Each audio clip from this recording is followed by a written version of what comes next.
Bismillahirrahmanirrahim. Alhamdulillah wassalatu wassalamu ala sayyidina Rasulullah wa ba'du. Apakah salafi itu tidak ada benar-benarnya? Itu pertanyaannya. Ya ada benarnya lah Pak. Masa nggak ada benarnya? Ya. Cuma mereka memonopoli kebenaran, itu aja masalahnya. Adakah kebenaran di salafi? Ada. Tapi mereka menganggap mereka paling benar. Coba dengar taklim-taklimnya. Bukan, gak usah dengarkan saya. Dengarkan mereka aja, nanti kalau saya ngomong disebut memfitnah lagi ya. Antum sudah tahu semua. Gak usah bab akidah, bab jenggot sama sarungnya, udah repot kita ngomong mereka. Gak bisa dibilangin.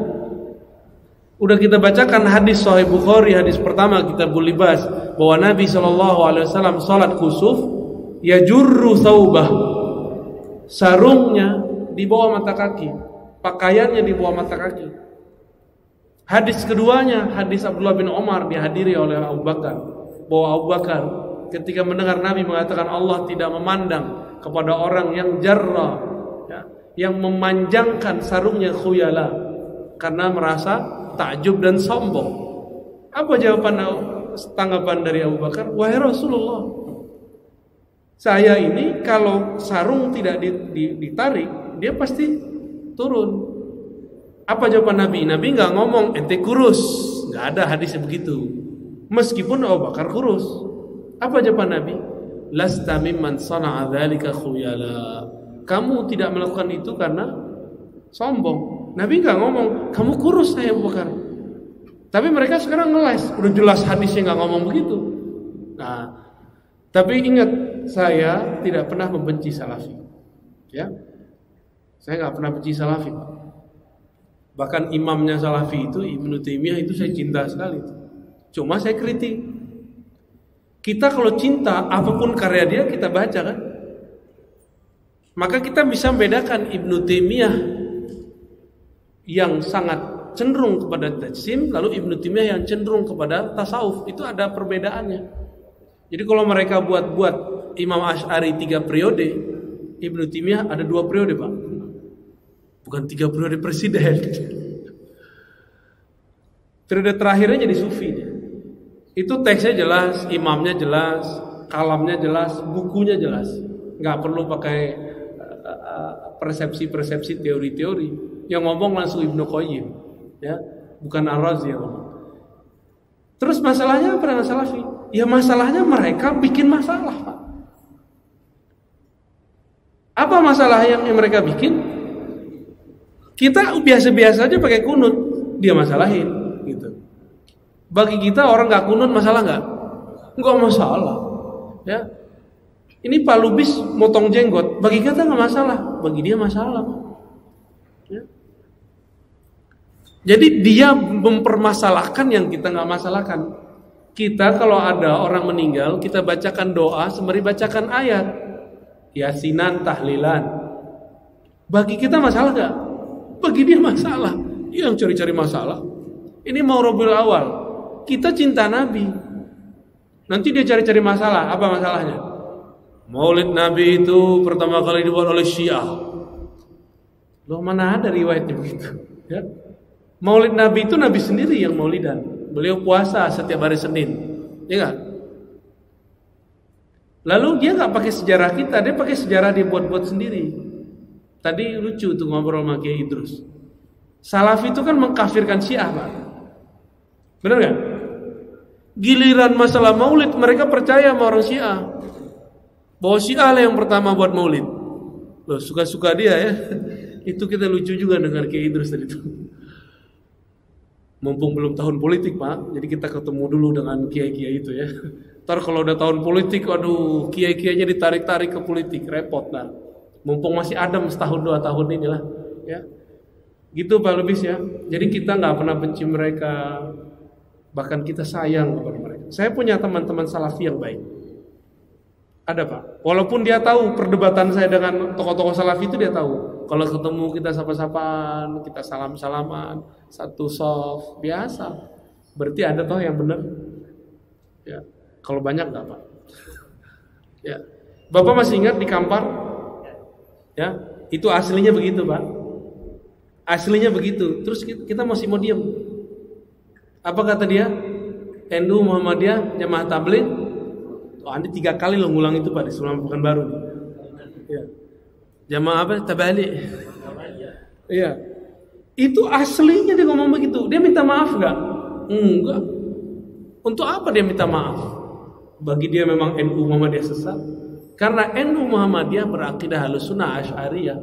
Bedanya dalam fikih Muhammadiyah mutaakhirin belakangan tidak terikat satu mazhab, tapi tidak membatalkan mazhab. Prototipenya kan ada tuh Ustaz Adi Hidayat kan. Beliau kan gak anti mazhab. Iya kan? Gak anti kan? Dan tidak membatalkan mazhab. Jangan-jangan beliau Syafi'i juga kan, tapi Syafi'i jalur yang mana gitu. Gitu Pak Lubis ya? Aman? Terjawab? Ya. Kita biasakan husnuzon kepada siapapun. Tapi kalau diajak kritik, ayo kita balas-balas. Dia hantam kita, dia batalkan kajian kita, masa kita diam Pak? Hak jawab kita ini disebut memfitnah sama dia. Ya suka-suka kamu lah ya. Kata orang Jawa apa? Sekarepmu. Ya lanjut. Silakan panitia di kondisi.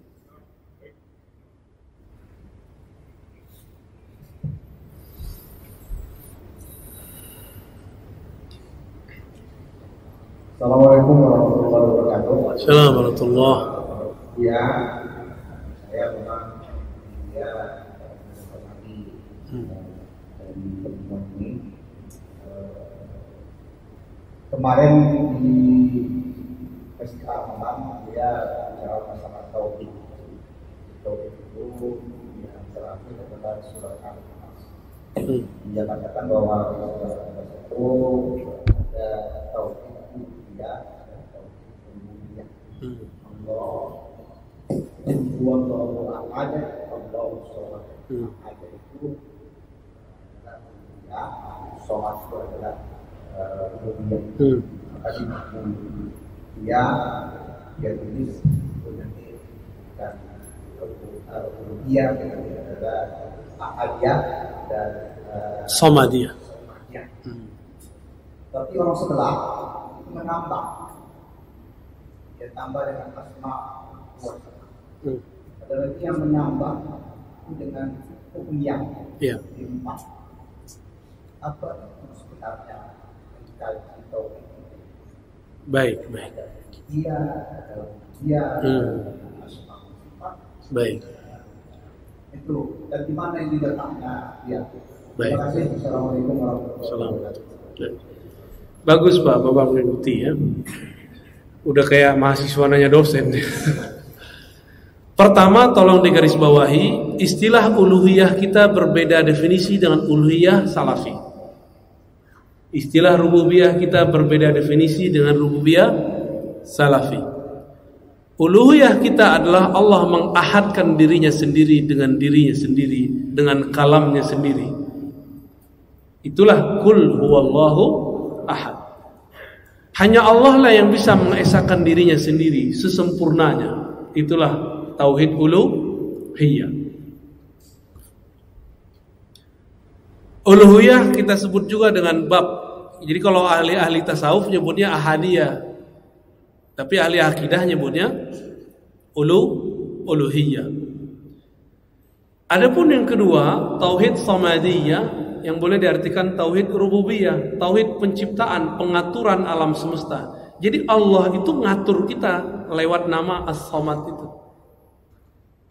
Dengan As-Samad itulah Allah menghidupkan satu rambut di tubuh, satu sel di badan kita. Maka Allahus Samad disebut tauhid penciptaan, tauhid pengaturan alam semesta, bahwa dialah satu-satunya yang numbuhin rambut bapak sendiri atau Allah? Yang numbuhin badan mak kita atau Allah? Allah ya. Nah, itu maksudnya. Itu biar gampang Pak. Dari tauhid ini, dari kata ahad kita turunkan nama Allah wujud. Dari kata samad turunlah sifat-sifat yang lain yang kita sebut sifat wajib, salbiyah, ma'ani, ma'nawiyah. Digabung jadilah sifat 20. Karena Bapak ini nggak bisa ngapalin sifat 20 sebagian, kalau Bapak mungkin bisa ngapalin. Yang lain kan susah Pak, udah kita ringkas jadi 2. Pembagian 20 itu kan untuk zamannya, untuk zaman kita bisa lebih mudah. 2 aja cukup. Ahadiyah, samadiyah atau uluhiyah, rububiyah. Lalu bagaimana dengan tambahan orang yang menambahkan asma wa sifat? Nah, tunggu dulu, kita ganti topik. Uluhiyah rububiyah yang kita maksud barusan ini akidah Ahlus Sunnah. Sedangkan yang bukan Ahlus Sunnah tapi mereka mengklaim itulah tauhidnya Nabi. Bahkan di buku-buku mereka itu inilah tauhidnya para nabi bahkan sebelum Nabi Muhammad. Lebay enggak? Emang para nabi dulu tauhidnya uluhiyah rububiyah asma sifat? Ada enggak mereka bagi tauhid? Enggak ada kan? Pembagian ini artinya berbeda. Uluhiyah versi Ibnu Taimiyah artinya tiada yang berhak disembah kecuali Allah, disebut tauhid ubudiyah. Adapun tauhid rububiyah sama, tauhid penciptaan alam semesta. Mereka tambahkanlah satu, al-asma was sifat. Ibnu Taimiyah tidak mengerti akidah Asy'ari. Kata dia Asy'ari hanya meyakini 7 nama atau 7 sifat Allah. Coba tanya ke orang-orang yang berakidah Asy'ariyah, betulkah begitu? Tidak. Sampai sekarang saya yakin Ustadz yang bukan baru juga mengulang kesalahan yang sama, menuduh kita aswaja Ahlus Sunnah hanya meyakini 7 sifat. Terus kita komentari gimana? Sotoy loh gitu ya. Tahu nggak sotoy? Sok tahu. Mana ada akidah Ahlus Sunnah cuma menetapkan 7 sifat. 20 sifat itu pun itu hanya rumusan-rumusan supaya gampang disebut dengan ummahatus sifat. Sifat Allah itu banyak, diringkas biar mudah. Di akhir zaman ini ribet ngajarin 20. Saya ajarin aja 2 tuh. Ahadiyah sama gampang tuh. Mana dalilnya? Itu kan qul huwallahu ahad dalilnya. Ya. Yang dimaksud tauhid asma dan sifat menurut kelompok itu bukan asma wa sifat yang kita maksud. Bagi dia, kalau disebutkan Allah punya yadnya besar, tapi bukan seperti tangan ini. Kalau disebut nuzul, Allah itu turun, tapi bukan seperti turunnya kita dari tangga, tapi beneran dari atas ke bawah.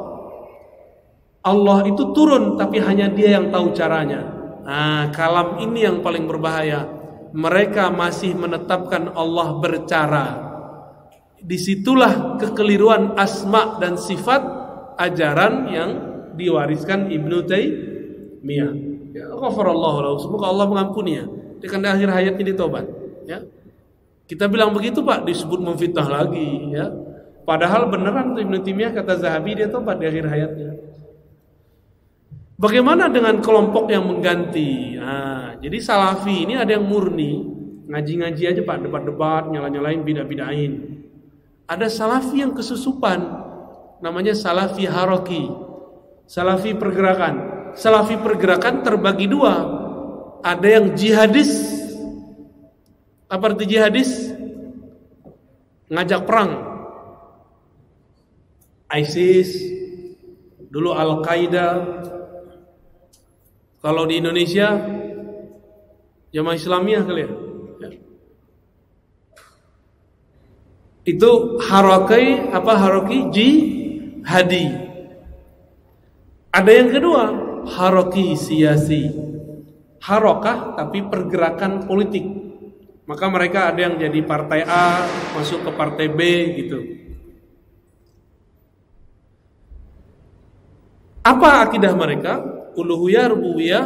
Yang ketiga itu tauhid mulkiyah atau hukmiyah, bahwa pemerintahan di alam semesta di dunia ini harus satu, daulah Islamiyah. Ya bagus sih, cita-cita daulah Islamiyah bagus nggak? Tapi kalau versi mereka saya nggak mau. Ya. Daulah Islamiyah yang kita tunggu itu daulah Islamiyah yang nanti akan dibangkitkan oleh Al-Imam Al-Mahdi. Itu aja Pak. Nanti udah nggak ada lagi.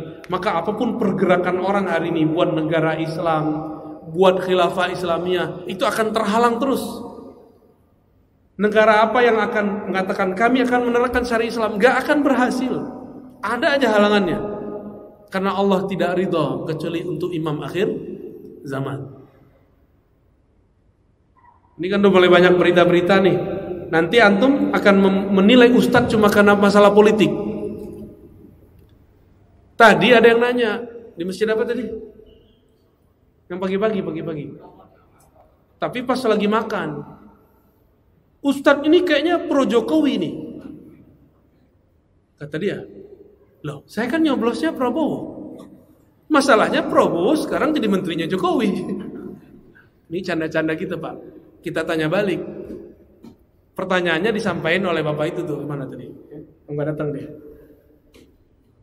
Apakah akidah Ahlussunnah batal karena pilihan politik? Saya nanya cuma gitu. Batal nggak Pak? Hah? Iya. Gimana nih? Bingung mau iyanya. Batal apa enggak? Apa hubungannya bapak ini projo sama probo dengan Ahlussunnah? Apa hubungannya? Adakah dalam kitab-kitab Ahlussunnah? Adakah dalam Al-Quran dan Sunnah? Kalau kamu projo, kamu nggak sah aswajanya. Kalau kamu probo, kamu aswaja beneran. Ada nggak? Ini urat takut saya nggak ada Pak, sorry ya. Ini kan beberapa kan takut dicengkel jamaahnya cuma karena masalah projo dan probo. Orang dekat saya itu dia nyoblosnya Jokowi Pak. Tahu maksudnya orang dekat saya? Ya, jangan bilang-bilang. Tapi kami biasa-biasa aja tuh. Karena dia ngerti, saya juga ngerti bahwa beda pilihan politik tidak berpengaruh kepada status akidah Ahlus Sunnah. Namun orang baru hijrah, orang lagi semangat beragama, dicuci otaknya oleh orang-orang yang ingin mainkan agama dalam kancah politik atau politik dalam kancah agama, dibolak-balik. Itu cikal bakal khawarij yang menjadikan pilihan politik sebagai status keimanan. Siapa dulu yang mengkafirkan Sayyidina Ali? Khawarij. Cuma karena pilihan politik, beliau menerima hasil diplomasi. Sayyidina Ali dibunuh Pak. Dibunuh oleh orang yang menganggap beda pilihan politik kafir.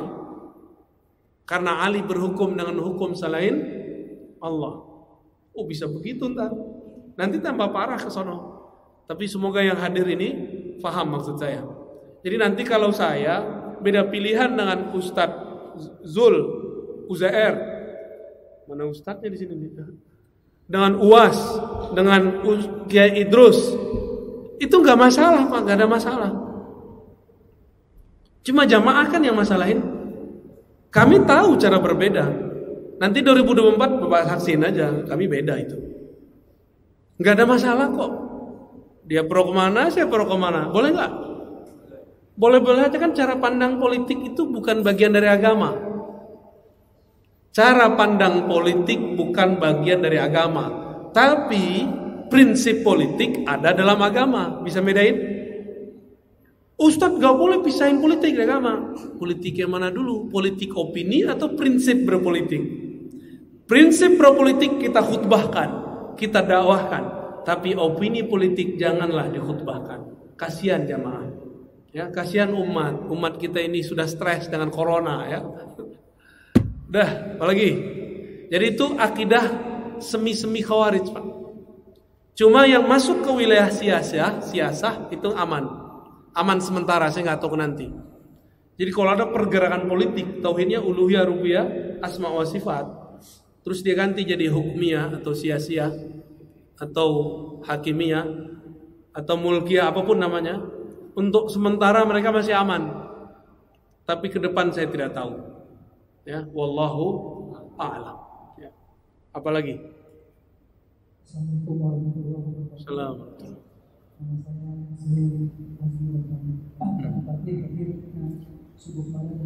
Masya Allah. Saya di Kota menangkap Ustaz memberi stigma tertentu negatif kepada para pesantren hadis, adik-adik kita yang sedang berjuang untuk mengapa misalnya. Oke. Begitu terjatuh air mata saya mendengar hal itu sampaikan di Kota.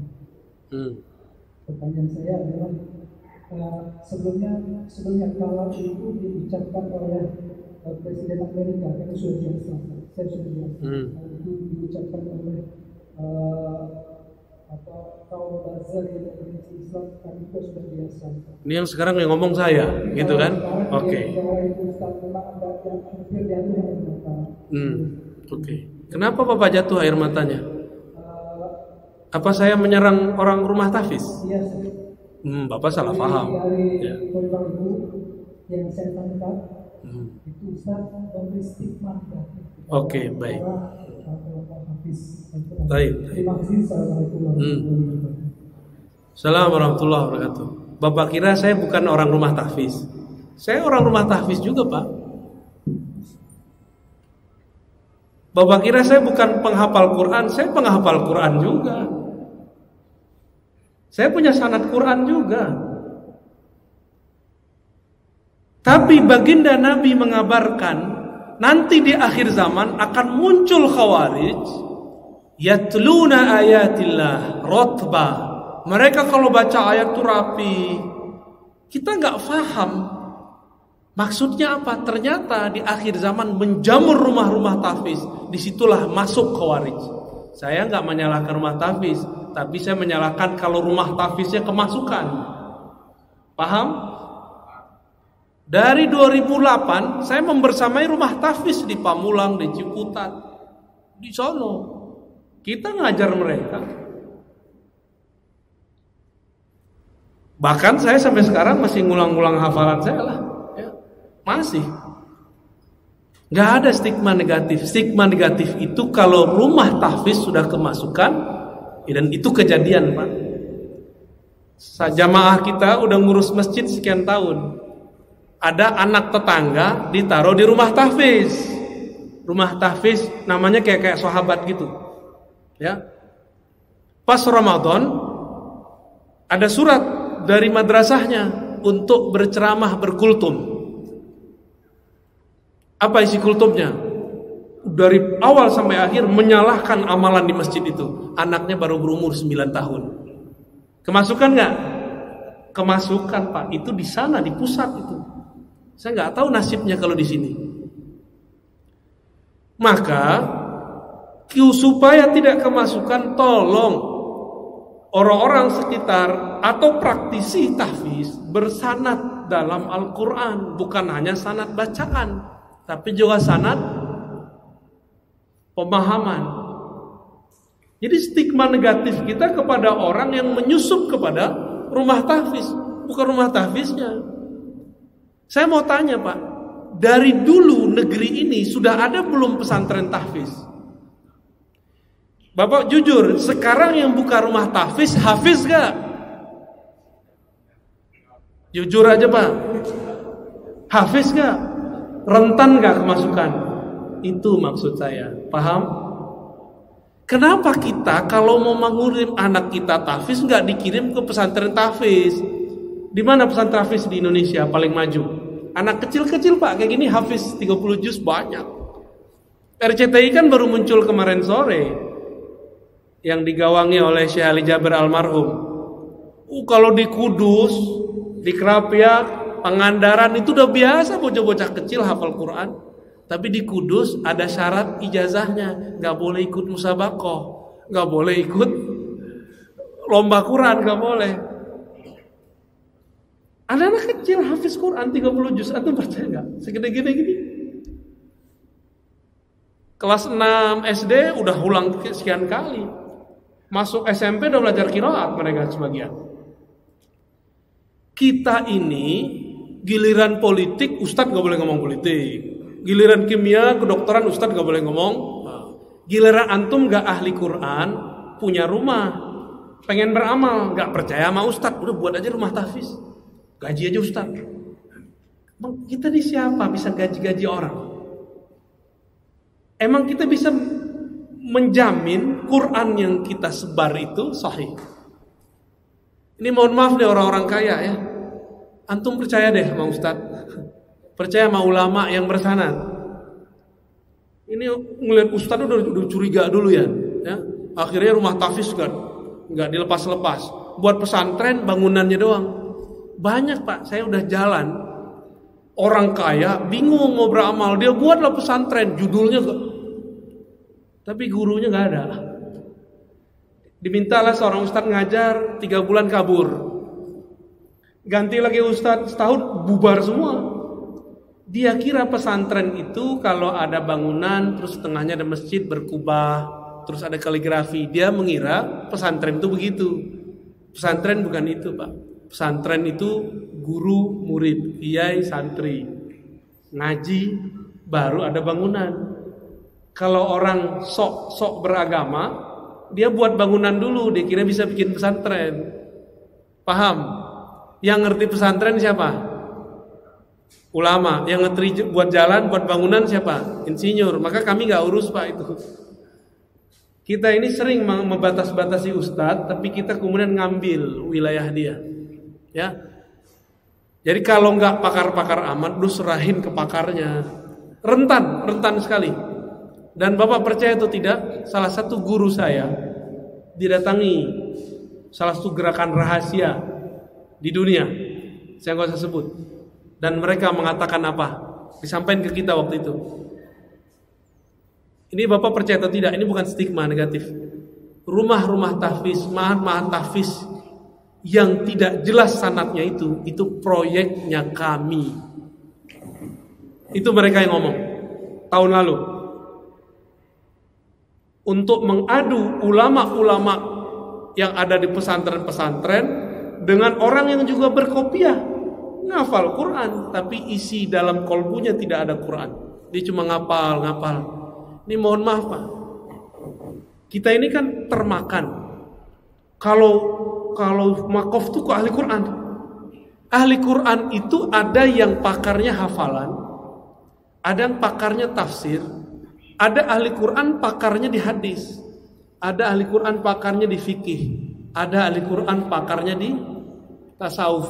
Itu semua ahli Quran. Bukan yang cuma tamatan Quran Pak, hafal tahfiz enggak. Apakah bisa mengamalkan Quran tanpa ilmu fikih? Apakah bisa mengamalkan Al-Quran tanpa ilmu akidah? Kan nggak bisa. Jadi tolong diluruskan Pak ya. Saya tidak pernah punya stigma negatif kepada penghafal Quran. Saya cuma mengkhawatirkan jika rumah-rumah tahfiz dibuat oleh orang yang bukan ahli agama, nanti kesusupan oleh kelompok khawarij. Itu aja Pak. Ya. Ya. Oh, Bapak udah paham? Oke. Berarti Bapak sudah tahu titik-titik gelapnya di mana ya? Ya. Cukup? Ada lagi? Terakhir ya. Baik. Assalamualaikum warahmatullahi wabarakatuh. Waalaikumsalam warahmatullahi. Nama saya Abdul Saad dari Solo, Sumatera Barat. Mas. Tinggal di Solo apa di sini Pak? Tinggal di Solo. Masya Allah. Terima kasih. Pertanyaan pertama, kenapa setahu saya di Riau dan Sumatera Barat tidak diminati tinggal oleh para hafaid? Mereka lebih cenderung Pulau Jawa, Kalimantan. Supaya jemaah jangan salah memahami, tolong memberi pencerahan dalam hal. Yang kedua, Al-Quran cetakan Madinah yang dibagi-bagi kepada jemaah umrah, saya juga dapat. Itu Bismillah, biasanya kita mengenal lafaz jalalah Allah itu di atas tanda tasbih itu barisnya berdiri, jadi bacanya mat Allah. Tapi Al-Quran cetakan Madinah itu bukan miring aja, tidak lama lagi. Jadi jemaah umrah banyak yang ragu ini gimana pencerahan. Baik. Walaupun yang lain-lain Makkah, Makkiyah, Madaniyah di sana tidak ada lagi. Informasi di awal surat itu berapa jumlah ayatnya dan berapa rekahnya. Bahkan mereka itu sendiri itu Al-Quran Madinah tidak ada. Padahal itu batas hukum Nabi. Oke. Ya. Baik. Itu yang kedua. Yang ketiga, maaf terlebih dahulu, pendidikan HAM.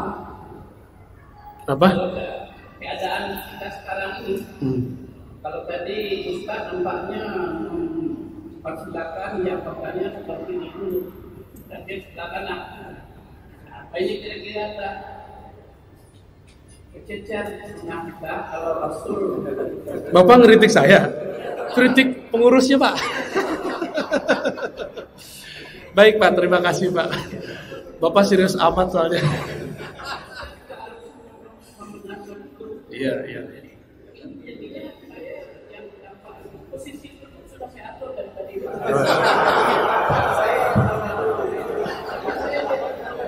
Baik. Iya. Tangannya kurang tinggi Pak. Iya. Baik. Assalamualaikum. Jauh sekali Pak dari Solo.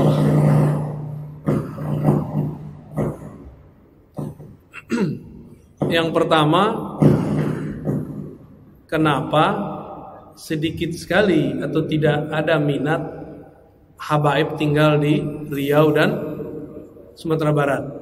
Kalau Riau sudah mulai Pak. Setiap kota sudah mulai ada.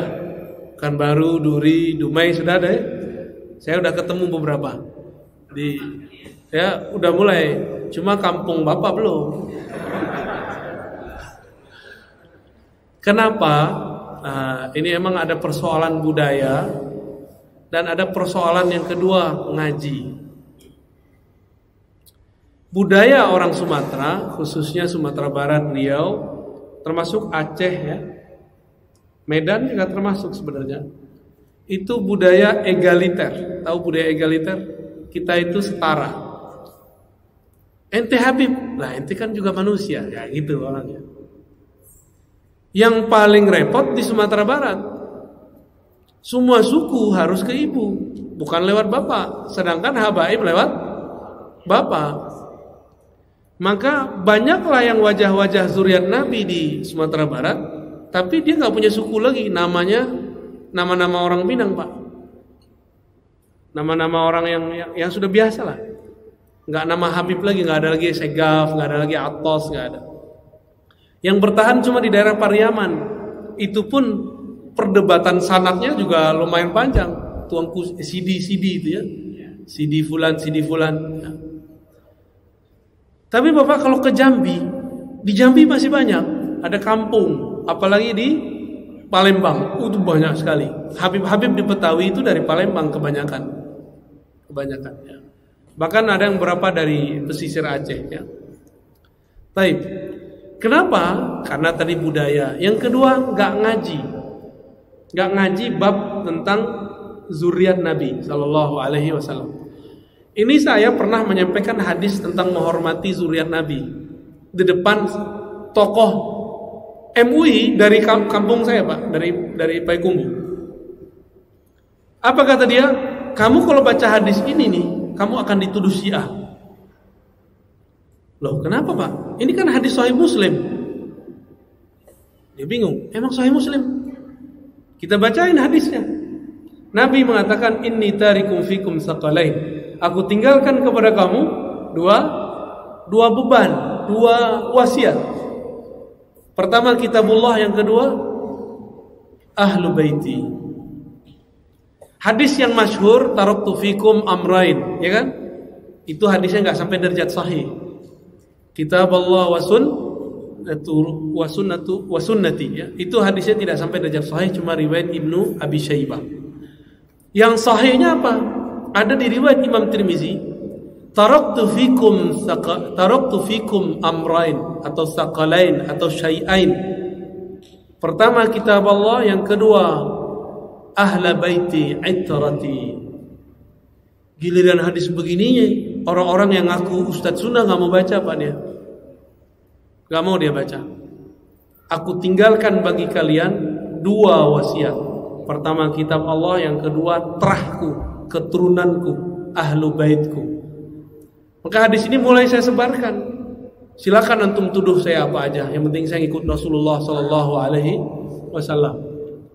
Maka cinta kita kepada Ahlul Bait beda dengan cintanya Syiah kepada Ahlul Bait. Kita mencintai Ahlul Bait tanpa membenci sahabat dan istri-istri Nabi. Sedangkan Syiah mencintai Ahlul Bait tapi membenci sebagian sahabat. Itu bedanya.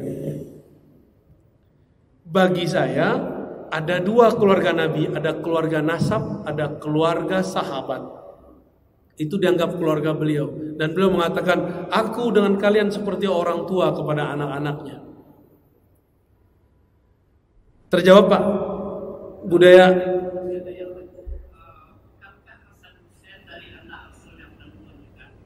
Iya, tapi masalahnya orang Minang gimana? Ya? Nabi SAW mengatakan, semua nasab terputus kecuali nasabku. Maka khusus buat Nabi itu matrilineal dari Fatimah. Tapi setelah itu kembali ke, kan bapaknya masih Ahlul Bait, Abu Thalib. Ya, nggak ada masalah kok Pak. Kalaupun anggap nih matrilineal, emang nggak sah tuh nasab ke ibu. Berarti bapak batal sebagai orang Solo kan? Ya, oke. Ciri-ciri tentara Dajjal di akhir zaman tidak percaya zuriat Nabi. Kenapa? Imam Mahdi itu zuriat Rasulullah SAW. Nanti dia muncul, nggak mungkin. Keturunan Nabi udah habis. Ada gak yang ngomong begitu? Dia nggak sadar ngomong begini itu udah ditandain sama Dajjal, dia langsung, wah ini panglima gua nih ya. Hati-hati Pak. Hati-hati Pak. Cinta ke keluarga Nabi, benci ke sahabat Nabi, sama. Nabi juga nggak suka. Itu dimanfaatkan juga oleh Dajjal. Ya. Yang kedua tentang Quran Madinah. Bapak kalau nggak suka pakai Quran, cetakan Kudus saja Pak. Ya, nggak usah dimasalahkan. Itu masalah tadi huruf segala macam itu ada ilmunya, namanya Rasam Utsmani. Rasam Utsmani itu ada mazhab-mazhabnya. Kalau tidak paham nggak usah dikritik. Ya, udah belajar belum Rasam Utsmani? Nggak belajar? Ya udah, aneh nggak usah kasih tahu. Kenapa dalam huruf kita, ya, kita coba kita lihat, Bismillah alifnya di depan nggak? Bener. Padahal aslinya ba ketemu alif, tapi alifnya ditaruh di depan. Itu ilmu rasam. Karena seorang ahli rasamnya dulu ahli tasawuf, dia mengerti ilmu hakikat bahwa alif tidak boleh didahului oleh ba. Tetap bacanya Bismillah, bukan Bismillah. Terus apa lagi? Quran yang kita pakai di Indonesia itu dulu Rasam Utsmaninya kebanyakan yang sudah berkembang di India. Jadi Quran yang ini nih Pak, ini pada pakai Quran ini kan kebanyakan ini dulu di India. Alhamdulillah di daerah Kudus, di daerah Jawa Tengah berkembang khat. Santri-santri itu muda-muda itu mereka punya hobi menulis Quran, tulis tangan. Sampai sekarang masih ada. Makanya Bapak tolong kalau mau anaknya ahli Quran jangan nanggung-nanggung. Langsung taruh ke Kudus sono. Di situ banyak Pak pesantren-pesantren nanti. Silakan ke sono. Sanadnya bersambung kepada Rasulullah Sallallahu Alaihi. Atau teman-teman kita yang baru pulang ketemu Syekh Aiman Suwaid, ya, Syekh Aiman Suwaid ada yang tahu nggak? Yang tahu mungkin imam kita doang tadi ya. Syekh Aiman Suwaid ulama Syam, dia tinggal di Jeddah, dia buat daurah-daurah kemana-mana. Itu teman-teman kita tamatan Mesir, tamatan Yaman, tamatan Syam, itu banyak yang berguru kepada beliau. Qurannya bersanad. Karena beliau akidahnya Ahlus Sunnah, Asy'ariyah dan bermazhab Syafi'i. Jadi Bapak nggak usah baca itu Pak. Emang orang di Madinah mau buat khot itu sembarangan? Enggak, itu ada ilmunya.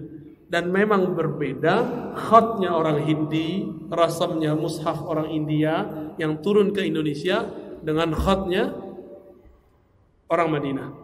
Itu beda, ya. Jadi tolong jangan dimasalahkan. Nih Qurannya udah ganti nih, cukup Pak. Yang terakhir kok mulai dari kiri, itu urusan panitia Pak ya.